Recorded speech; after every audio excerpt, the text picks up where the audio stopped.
Welcome to the podcast series on sexual health for seniors with Dr Sue and Bernie O'Brien. This podcast series is based on conversations with seniors about sexual health, sexual desire and related matters. In this session, we'll be discussing David. Welcome, Bernie. Thank you, Dr. Sue. It's a pleasure to be here. I hope that I can add something worthwhile to your discussion. I'm sure you will. Just to give a bit of background, sexual desire in older age was a topic that I researched with the Queensland University of Technology some years ago. At the time, people who knew what I was researching advised me that older people wouldn't talk to me about sexuality, let alone their own experiences of sexual desire. At the time, I disagreed with them and would still disagree with them today, particularly since my experience of speaking with some older people about the topic has shown otherwise. That's what led to the collection of real-life narratives that form this podcast series. These were based on interviews that I undertook with older people. You are now with Dr. Sue and Bernie, and we're talking about sexual desire in older age. And more specifically, in this session, we'll hear David's story. David was 72 years of age, of stocky build with grey-white hair and a ruddy complexion. David was a pensioner who lived in his own home with his second wife, who was of non-English speaking background. They'd been married for 30 years. Despite a history of significant health problems, David remained physically and intellectually active. He was involved in a sporting club and was also pursuing some study. David had recently experienced treatment for prostate cancer. In David's words, "My wife and I reached the point where we had resolved ourselves that we don't need sex anymore. I lost the prostate totally. Now there's no semen, there's nothing to ejaculate. So if you haven't got either, there's nothing going to happen. Sexual desire is more a memory of times you used to have than actual current desire. As I keep telling people, don't worry about Viagra. There's no point in putting a brand new flagpole up on a condemned building. I said to some friends, the wife and I have decided we're only going to have oral sex now. We're just going to talk about it. We aren't going to do anything, but it's awful because you don't feel like a man anymore. I can tell you that. You adjust, but you still have a mental aspect to it. I can't fulfill. I feel inadequate. From the sexual point of view, you can virtually say that everything's just gone. I mean, that's basically it. If you haven't got a prostate, you haven't got any semen. And if you haven't got any semen, you haven't got any ejaculation. And if you haven't got that, you haven't got anything, have you? You remember the enjoyment that you used to have, but that's all." David's health problems began when he was about 63 years of age. At that time, he experienced his first heart attack and was also diagnosed with diabetes. David underwent a medical intervention that improved his health for the following 2 years. Then he was diagnosed with prostate cancer. David hoped for an operation to remove the prostate, but was advised that he was not a candidate for surgery, and he subsequently underwent 7 weeks of radiation therapy. They said straight out, this is what you have to have. They did the treatment for prostate within a couple of weeks of finding out because they said it was urgent. Prior to his health problems, David's sexual desire was unaffected and intercourse was frequent, about 3 times a week, with David reporting that he had plenty of desire.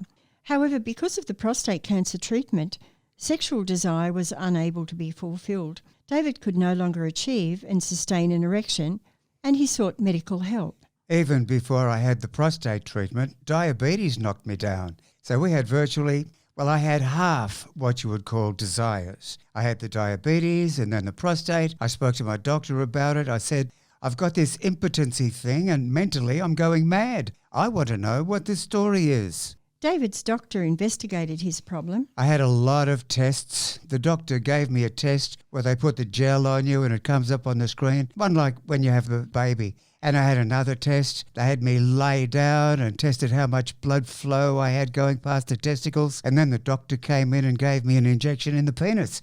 And then they tested me again to see how much blood flow. But there was not enough blood flow. The doctor said you could have a bag thing that you pump up in the scrotum, but it was $2,000. That was to get it done cheap. It was about $15,000 if you wanted to get it done proper. The surgeon was allowed to have 5 of these a year. David and his wife discussed the implications of prostate cancer treatment.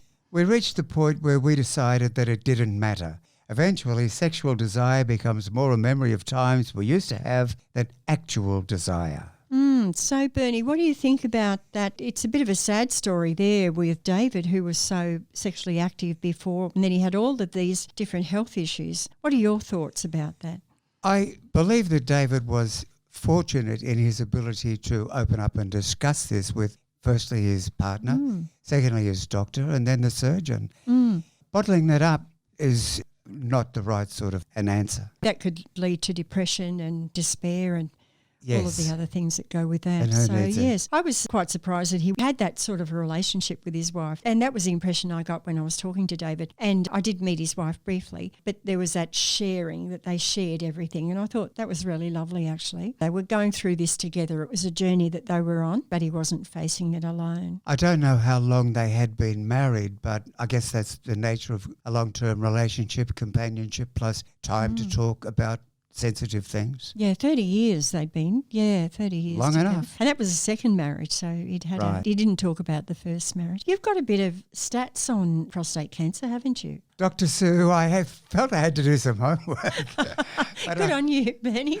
I can tell you that according to statistics that I have encountered just this week, approximately 13% of all males over the age of 60, say, will develop prostate cancer. It's very rare in people under 60. In fact, under 40, it's extremely rare, like 0.001%. But 13% of males, they tell me, will contract prostate cancer. And just to add to that, 2 to 3% of males will die from prostate cancer. Can be very slow, one of the slower growing cancers. But it's interesting, those statistics, because it's roughly comparable to the incidence of breast cancer in women. And yet when you think about all the publicity in that breast cancer attracts, and yet you don't hear a lot about prostate cancer unless it's somebody in your family or somebody you know who's been affected by it. And Dr. Sue, do you agree with me that this would largely be because men don't normally like to speak about health issues?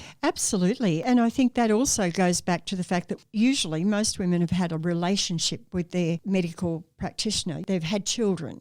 And they've had those women's problems. They might have had antenatal care, postnatal care. So they've had opportunities. And perhaps they've been homebound and they haven't gone out to work. Less likely these days, of course. But men haven't had those opportunities to engage or connect with the medical world, if you like. Or haven't wanted to. Haven't wanted to, yes. If we think back to the early 20th century where it was that strong man and, we just get on with things we don't. Although there were elements of strong women who did that too, if you think of the early farming families. True. And that kind of thing. But it's like the 80% men, 20% women balance, isn't it?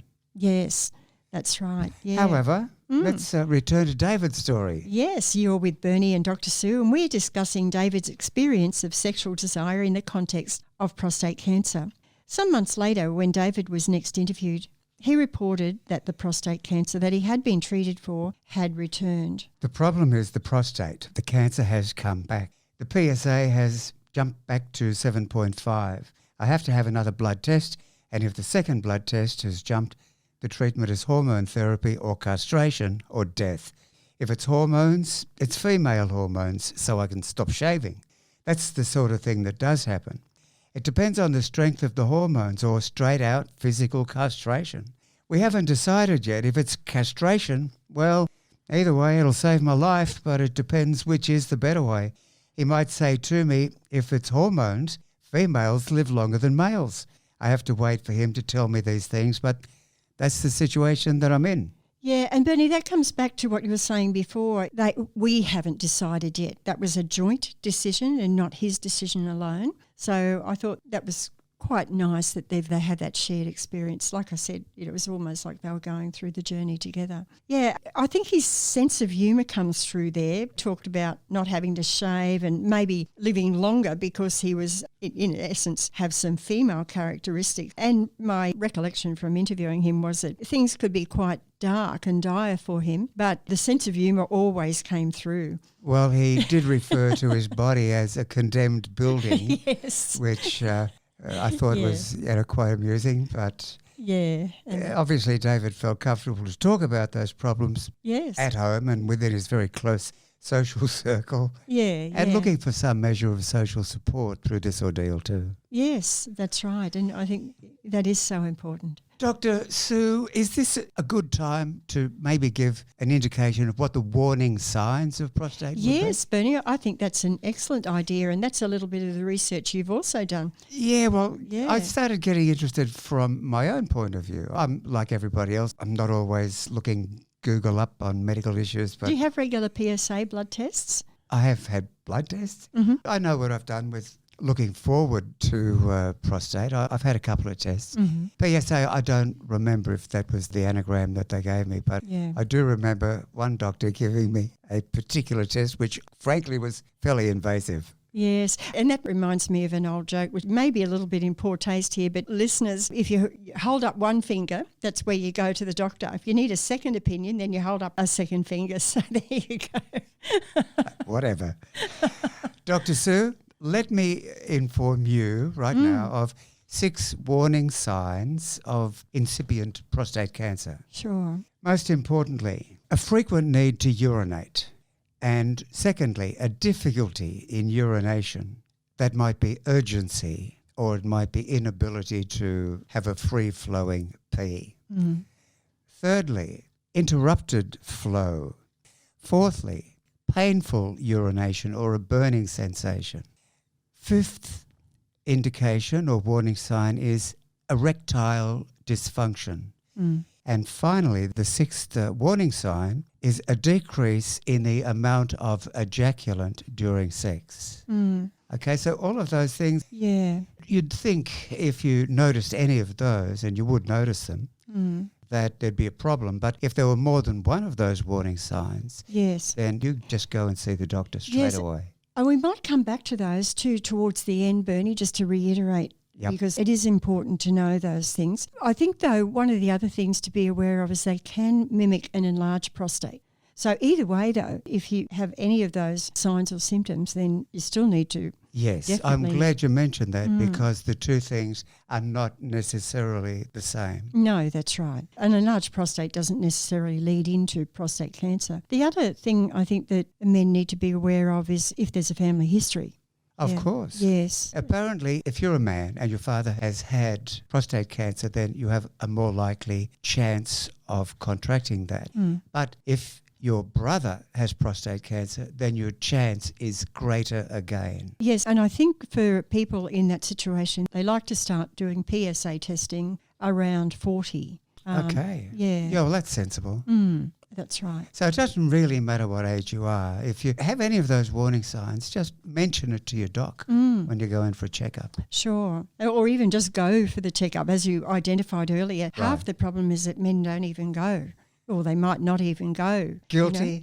You know? Yes. So it's getting them there in the first place, isn't Right. it? But being aware of and knowing what the signs are and that something's amiss should trigger a person to go and seek medical help. So Back to David. Yes. Now, David was reliant on his doctor to guide him toward the best treatment for him, but he was also fortunate to have a loving wife with whom he could discuss his feelings, as we've been talking about. David's jocular reference to his body as a condemned building, which Bernie identified just before, confirmed that he could also discuss his health and sexual function within his social circle. So David obviously felt comfortable to talk about his problems with his close social circle, no doubt resulting in some measure of social support throughout his ordeal. So yes, as you already mentioned, he was fortunate to have a social circle where he could not only discuss, and we're just making an assumption here, but he could rely on some social support. But it would seem likely, wouldn't it, do you think? I think. And David also indicated that there were no barriers to discussing his sexuality with his doctor. And he'd actively initiated a medical investigation when he became aware of the sexual changes that he was experiencing. That seemed to be the trigger for him, really, the sexual dysfunction to start with, which was the last on your list, I think, before. Yeah, not that they were prioritised, but I think the key point here is being aware of all of the symptoms, not just the urinary issues. True. Yes. Throughout his interview, David referred to sexual desire as a mental thing. Instead of indicating his genital area when discussing loss of desire, David tapped his head, emphasising the locus of control of sexual desire within the psychological realm of his body rather than in the functional areas. Yes, so it would seem that it's important the brain is where it's all happening. Dr. Sue, please allow me to educate you. I have to tell you that the most important sexual organ in the human body is not down there. It's the brain. That's right, Bernie. It's not what's between your legs. It's what's between your ears. Yeah, I wonder if realised that though. Yes. Well, we probably come to that realisation in the end. Yeah. Yes. So, Bernie, in essence, how would you sum up David's story? What did David's story mean for you? Well, at the age of 72, David had to come to terms with his condition. His condition was indicative of the approach of the end of his life. It's going to happen to everybody. We're all human. We're all mammals.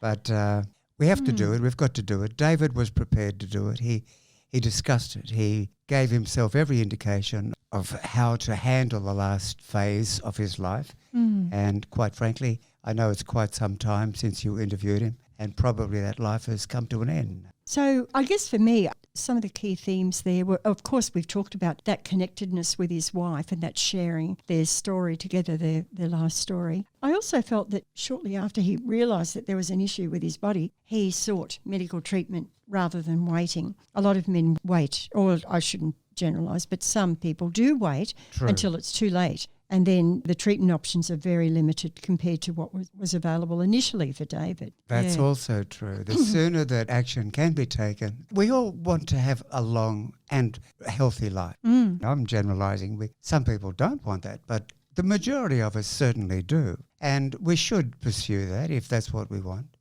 So I'm glad that David was prepared to do that. And Bernie, can we revisit those signs and symptoms? Sure. The warning signs of prostate cancer, firstly, a frequent need to urinate, and these are not in priority. These are just 6 signs, no particular importance attached to them. Secondly, a difficulty in urinating. Thirdly, interrupted flow. Fourthly, painful urination. Fifth is erectile dysfunction.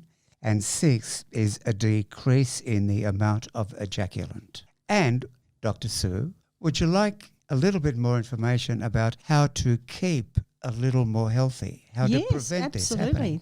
Yes. All right, because it's basic. It's very basic. To stay healthy regarding the future of your prostate, gentlemen, you should eat well. And what this means is avoid processed meats, limit your fatty intake, which is, say, red meats. Go for fruit and vegetables. 5 servings of fruit and veg per day is a very good recipe. Medical examinations are important. You've got to have a couple every year anyway. You should have a couple every year. And to make a list before you go to the doctors and say, I better talk about this, about that, about so-and-so.